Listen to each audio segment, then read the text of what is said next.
If we are indeed nothing more than a collection of particles, then the operation of our minds is as susceptible to the laws of nature as balls on a billiard table. In other words, our actions are predestined, and our cherished capacity for free will is merely an illusion. Here the metaphysics of mind has obvious and profound implications in ethics and political philosophy. If a person's behavior, or that of a society, is externally determined, how can anyone be held accountable for their actions?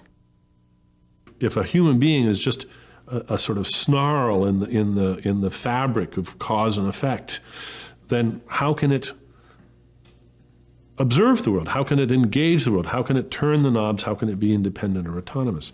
So it's this idea of being able to manipulate the world and yet being independent of the world enough to manipulate it by our own free will.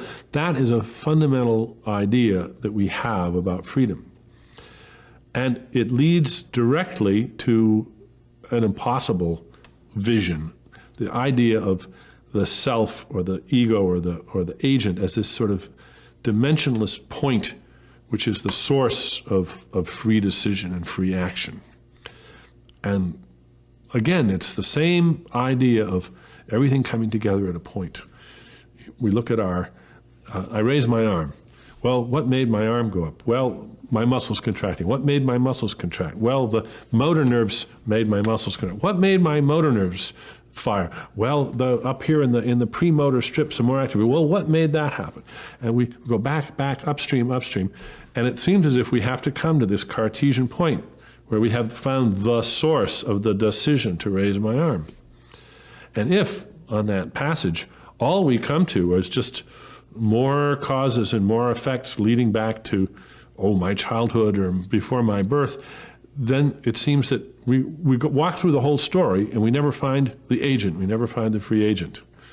So there's a tremendous temptation to postulate the agent as the nexus, the center, where the considerations and the reasons come in, and then a sort of miraculous decision happens, and we have what some philosophers have called agent causation. And I think agent causation is just, as Peter Strawson once said, it's obscure and panicky metaphysics. It's just grasping the nettle and saying, well, gosh, I know this doesn't make any scientific sense, but it's just got to be, because otherwise I don't have the kind of free will I want. I think the task is to show why that isn't the kind of free will you ought to want.